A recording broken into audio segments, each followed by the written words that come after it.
Hey everyone, and welcome back to the vector portrait tutorial videos. This is our final required video where I'm just going to show you guys how to color everything and finish up.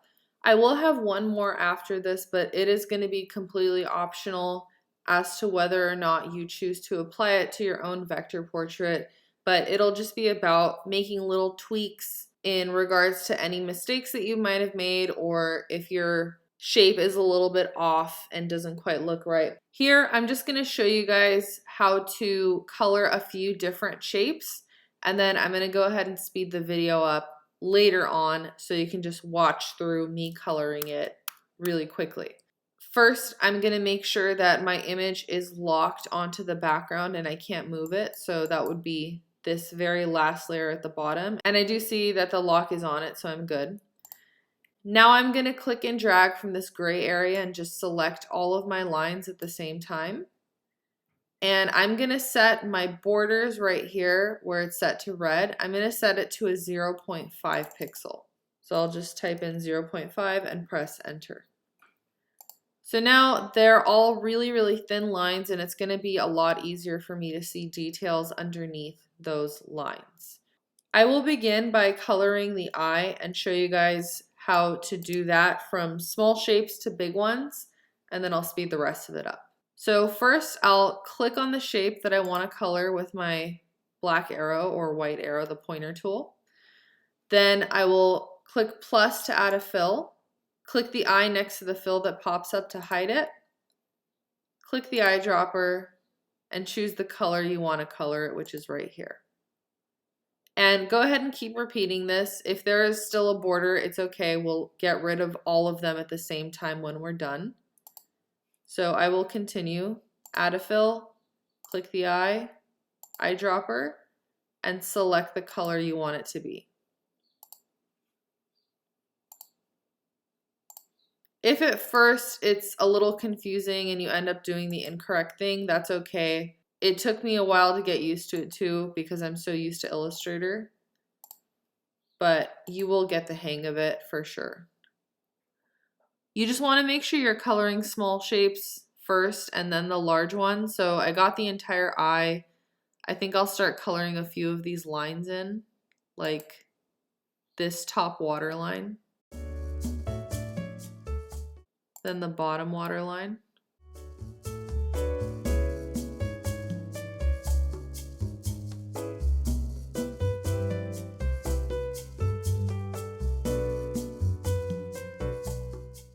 Now, it's a little bit difficult for me to find the shape of the white of the eye that I made because everything ended up covering it. What I can just do is zoom in a bit, and I know it's underneath this shape, so I'm just going to click this one and hide it by clicking this eyeball. And I can see the line underneath it is the white of the eye. So I'll just do that one first. And then I'll go ahead and click back to that water line and click the eye again to make it visible. And then I'll just continue through. If I ever want to get multiple shapes like all of the eyelashes at the bottom, I can just hold shift to select them all at the same time. And I'm going to add the exact same fill to them. So this is definitely a pretty big time saver.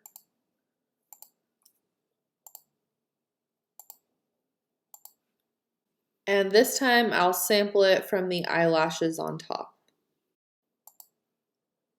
So I do have the eye done now, but there are clearly some shapes that aren't quite in the correct place.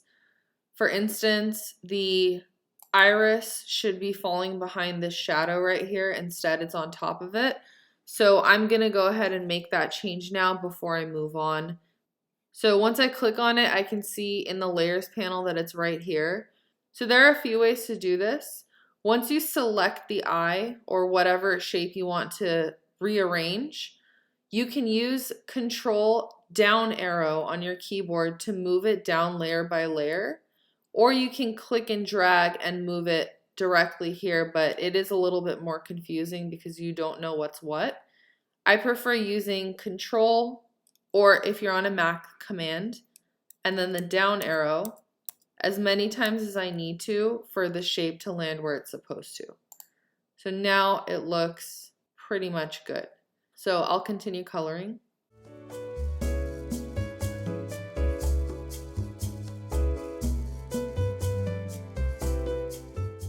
I have now finished getting pretty much every part of the eye that I wanted to show you guys. So I am going to move on and color everything in a much faster pace so you guys can just see how it's done.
So at this point, once you finish coloring everything and if it looks good to you, you can go ahead and remove all of the outlines.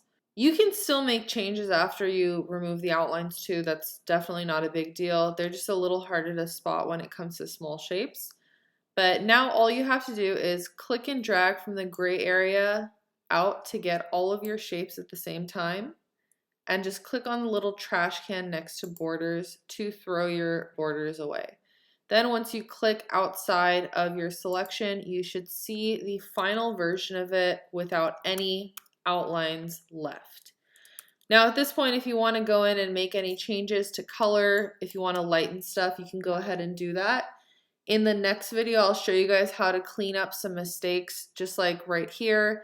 I can see the edge of her hair showing when it's not supposed to, or right here when this little light side of her neck is showing as well. But the last thing I'll show you guys in this video is how to add a custom background if you'd like to do that. I don't want to leave the one that I have because I think it's kind of ugly. But what you can do is just go to your Shapes tool, click the drop-down menu next to it and select the rectangle. And now you can click and drag a rectangle over from one corner of your page to the other. Then you want to send it all the way to the back. So I can go to Modify, Arrange, Send to Back. I am going to hide this picture because I don't need it anymore. So I'll just click the eyeball next to it. So now once you've clicked on this rectangle that we put in the background, you can select a different kind of fill. If you want to just select a solid color, then you have that choice. But if you want to make it a really interesting gradient instead, you can click on where it says color fill right up here where I have the color menu open. And you can set it to a different type of gradient, like one of these three. I can set it to a radial gradient. And then you can set where you want this middle color coming out of and where you want this outer color coming out of by clicking and dragging this point and just moving the entire thing. Then I can click and drag these points as well to make it brighter, like to bring the blue out, for instance. And you can also change these colors. Right now it's blue and black, but if I click on this bar right here that's on the blue, I can change it to any color I want instead. Let's say I set it to this purple. Then I can click on the second bar right here and again change it to whatever color I'd like. Let's say I change it to a nice blue color. So now I have this purple going into this kind of foggy blue. And when I get it printed, I would probably cut a little bit of the top off with some scissors to make my poster. But at this point, once you've added your background and you've gotten rid of your borders, as long as you are happy with it, you can go ahead and export it as an SVG file by going to File, Export, Scalable Vector Graphics. Just make sure it has .svg at the very end, and then you can hit Save. I also recommend you just go ahead and save as a Gravit Designer file one more time in case you ever want to come in and make any changes.